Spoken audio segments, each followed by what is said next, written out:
All right, everybody, we're out here with in Maryland. Kids killed a nice deer today. Wasn't a big deer, but this deer actually had a broken leg. Had been hit by a car, so we decided to go ahead and take it. This one deer we were going to leave for another year. It is actually a piebald deer. Very, very, very beautiful deer. So we want to make sure we protect this hide really well. So we got our hide lock out here. We got it fully caped out, the full body. This is going to get a full body mount. So we're going to spray this whole thing down. We're going to walk you through the process. So a lot of these people think you have to remove all the meat, all the tissue. So this deer doesn't have a lot of fat on it. So I don't worry about little things. This small amount of fat that's on here, this is not going to affect the way the hide lock works. The hide lock will protect things. These little bits of fat, these little tiny little membrane of meat right here, this isn't going to bother anything for spraying the hide lock on there. And I want to stress to people, this is purely a safety measure for you to get from the field to the taxidermist, right? So we're 2,000 miles from our taxidermist right now. So we're going to spray this thing all down, get it all treated. We'll roll it up, we'll put it inside of a plastic bag. And this is going to keep this hide for at least a few days for us. It buys us that time so that we're not going to lose the hair on this thing to get it to the taxidermist. And just real quick, I'm going to flip this over. I'm going to show you why this is so important to protect hides, right?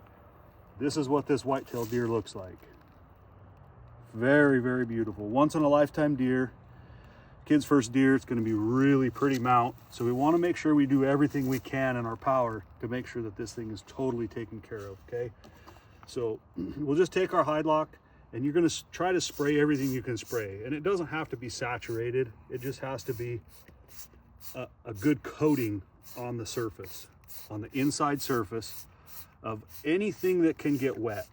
I tell people any wet membrane, right? So all of this is going to be considered a wet membrane anywhere you go on this hide right now. All of these legs, so this is obviously a full body mount, so we're having to do all the way out, all the legs. And anywhere you have, so here's an entrance hole and an exit hole. Those a lot of times have blood around them, and the blood, immediately the body sends stuff to that to try to cure that bleeding. And they tend to be a little more bloody. There's a little more bacteria there because it's an open hole. So get those spots really well. Both of these legs. And then this one I tube skinned up the neck. So this one's a little bit more intensive to get inside of the tube of the neck. Make sure we get everything coated. And then always on the inside and outside of any wet membrane. So an ear is considered a wet membrane, right? It has cartilage in it.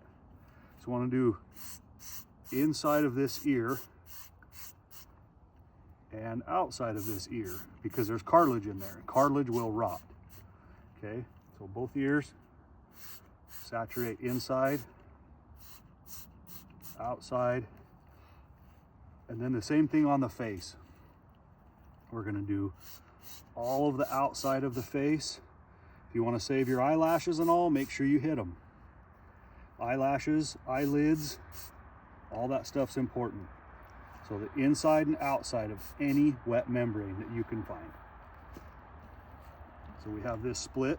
I'm going to turn this inside out. So this is your lips, ears, and eyes, inside and out. Inside the ear canal. Both sides, inside the ear canal. That cartilage right there, that will rot. This will keep it from rotting. Same thing down inside the neck where the tube, it's all tubed in there. We're just going to saturate it. And since it's a tube, it's going to be hard to actually soak it with the spray.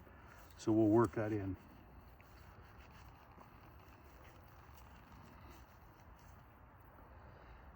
And a lot of taxidermists will tell you to don't put the ears inside. I'm going to tell you, put the ears inside. So you're going to want to spread everything out. Tuck all this stuff inside. The reason we tuck everything inside keeps bacteria from getting in it, keeps all the product inside of it.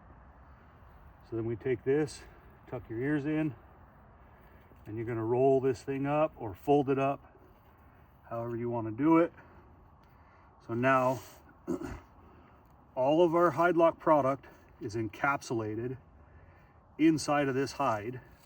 No bacteria can grow in it. No water can get to the inside of it once we seal it in a plastic bag, which water is your #1 source of bacteria.